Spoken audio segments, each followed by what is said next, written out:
Hello everyone, my name is Digveer from Freedom Marine. Welcome back to another Axopar how-to video. Today we've got two boats. One is an Axopar 28, a wet bar version, and a 28 aft cabin version. Alex from Revolution Yacht Experience is going to walk you through the battery systems on board both those boats. So join us and follow along. It's another very simple video to watch and hope you like it. Thank you. Okay, welcome to another Axopar how-to video. My name is Alex with Revolution Yacht Experience, and today's topic is going to be the battery system on your 28 Axopar. The 28 Axopar comes in a few different configurations, and the one we're going to talk about today is going to be the aft cabin, and we're going to be also talking about a wet bar or a bench as well. Both of those have the same battery setups on the wet bar and the bench, but those two are different from the aft cabin. We are on a wet bar version today, and we're going to have a look down below and we're going to see where the batteries are located. We're going to talk about how to turn them on and off, and we're also going to talk about the battery up on the bow as well that controls the bow thruster. There will be a difference between a single engine and a multiple engine or dual engine application, and in those circumstances the battery system is very, very similar, but it has one extra battery and there's a little bit of a different nuance on that. So without further ado, we will continue on our journey through the boat and we'll show you how the whole system works. Okay, so one of the new features on the 2023 Axopars is we have these switches now down underneath the helm seat like the 37 XCs have. So they are a different brand of product that they've chosen to use. And you'll notice that they have these little orange sliders on top of each of the rocker switches. That's basically just a lock. So you need to be able to push that out of the way, the little yellow slider, and then you click it forward, and then that should turn a switch electrically. We're going to show you exactly what that looks like, and you can also manually turn them on and off with the larger rotary switches that we're used to from some of the previous versions. So on this particular version we have a twin engine, so we have a bow, service, engine 1 and engine 2, or in this case port and starboard. So by turning each one of these on, everything comes to life, and you'll see that these little lights down here are flashing.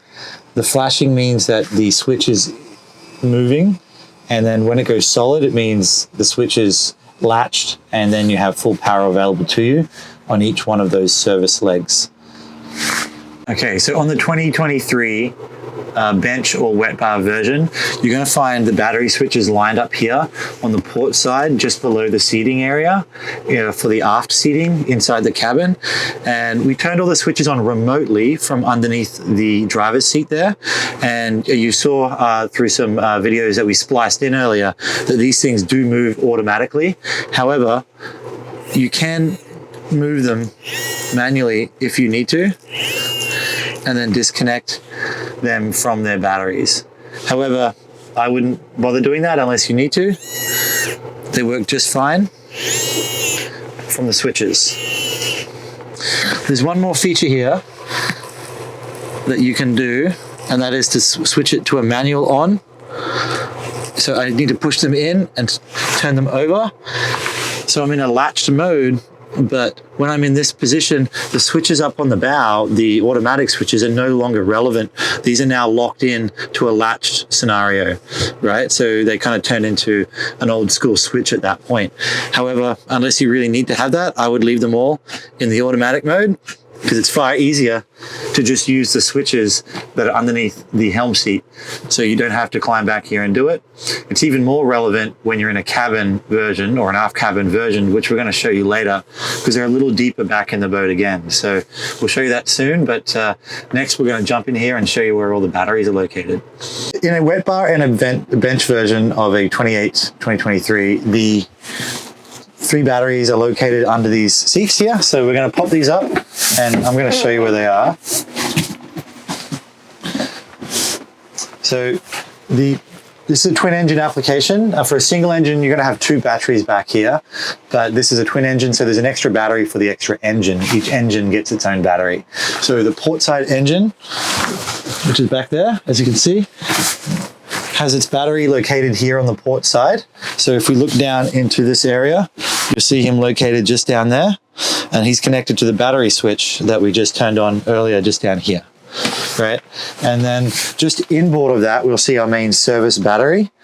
One thing you'll notice if we jump in the locker a little further, there's a very large ANL fuse. So if you have a full dead ship and you have no power to any of your services, then you may find that this fuse may have blown, but that is the main fuse for the service bank. I'm going to put this cushion back and we're going to look at the starboard engine battery that's on the other side. Also, this year they've changed the locators to these pucks that locate inside these holes. It seems to work quite nicely, actually.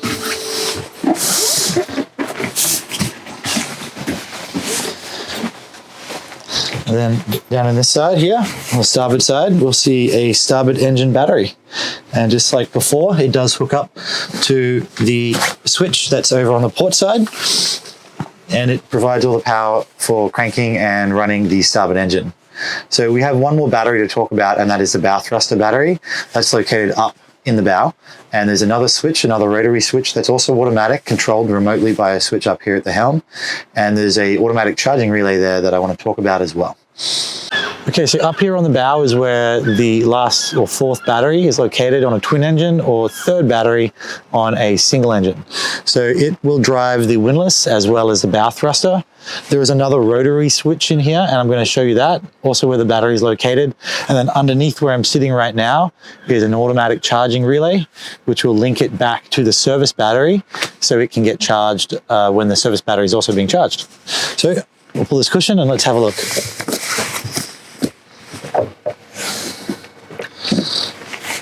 Okay, so we'll notice that there's a removable panel right here. It does call for the installation of AGM batteries, and here that's what we do. We put AGMs on all the boats, and we've been doing that since the beginning. And you'll also notice this switch is right under here. So I don't know if you can see that. Okay, so that one will move automatically. If the switch is not working for whatever reason, you turn that on and the battery doesn't come on, you can manually come in here and turn it on by hand, and hopefully that will get you going.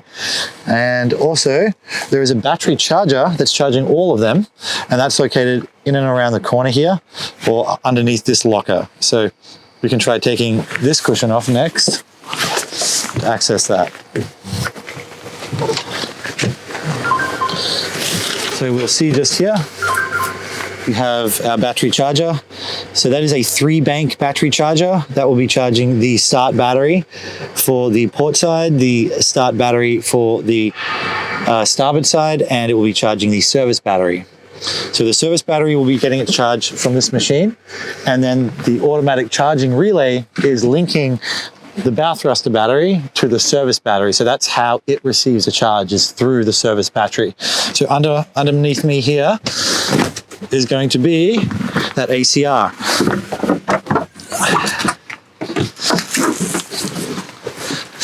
So you can see the bow thruster there. It's connected to the tunnel, and just outboard of that to the port side, mounted vertically, you'll see a device that has ML ACR on there. That is the device that links the batteries together, and it will link when they are charging and it will unlink when they are discharging. Okay, so for clarity, we've moved over to an aft cabin version of the 2023-28 Axopar. So I just want to show you where the battery switches are located and the batteries are located in comparison to the wet bar and the bench version, which are a little easier to get to, but this one isn't too much harder. So we're going to open this seat up and we're going to have a look down here, and we're going to see where that's located. I'm going to quickly stow this seat and then we'll go down there. Okay, so much like the other vessel that we were on earlier, this vessel has a twin engine, and it's got the 3 batteries, battery switches right here. There is a 4th one up in the bow for the bow thruster, and its switch is up near the bow, just like in the other boat. It's in the bow locker, same place before, nothing changes from that regard. So we can, like we showed you last time, manually turn them on. You can move it this way, but you really shouldn't. You should push it in and twist it. Push it in and twist it if you want to do a manual lock. And then once you see that little red light it might flash for a second and then it'll go solid, then we know we've actually latched the batteries in place. And like before as well, if you push down again and go one more click further, then you've locked it into manual mode, and you've locked out the ability to control it remotely from the switches that are underneath the helm seat. There is switches in exactly the same location in this boat that has an aft cabin. You can control them remotely just like the other vessel, but you know, in the interest of keeping this video a little shorter, we won't bother showing you that on this boat because it's exactly the same. What is different though is how to access your batteries. So 3 batteries back here. We have a port side engine battery located behind this panel, and they're very easy to access. You can just pop the panels right off, and then you can see the battery right here. And then the other side is just as easy to access. That's on this side here for the starboard engine. And then we have a compartment down here, which is where our service battery is located. And you'll actually see that they're labeled as well. So if you want to make sure what's what, you can actually have a look at these labels that are on the batteries, and they'll tell you what's going on. If you do happen to have a single engine, what will happen is this battery will get relocated in the side of the boat, and you'll have this area completely open for extra storage in the footwell there. Okay, one thing I want to circle back around to, which I forgot to mention earlier, I have talked about the fact that there is a manual mode. We can slide it to the on position, and then you can actually manually lock out the switches there in the on position. What I didn't mention, and I probably should have, is that when it's in the off position, you can push it in and turn it further, and you're actually locking it out in the off position. So you can turn these off, and the only way to turn them back on is to come down here manually and turn them on. So that locks out the ability to remotely control them. So it works in the off position and in the on position. And if you really want to go one step further, you can take these out, and that gives you kind of a security lockout, if you want to call it that. The same way some other vessels have those red keys that go in to disconnect batteries. So you can put these away if you want to. I don't see many owners doing that, but that's what they're designed for. Okay, thanks everyone for watching this how-to video. We do hope you enjoy these video series, and we hope that they are easy to follow along and you guys learn something from it. So if you have any ideas for things you'd like to see, don't hesitate to reach out to Freedom Marine or put something in the comments down below. And I'll see you on the next one. Thank you.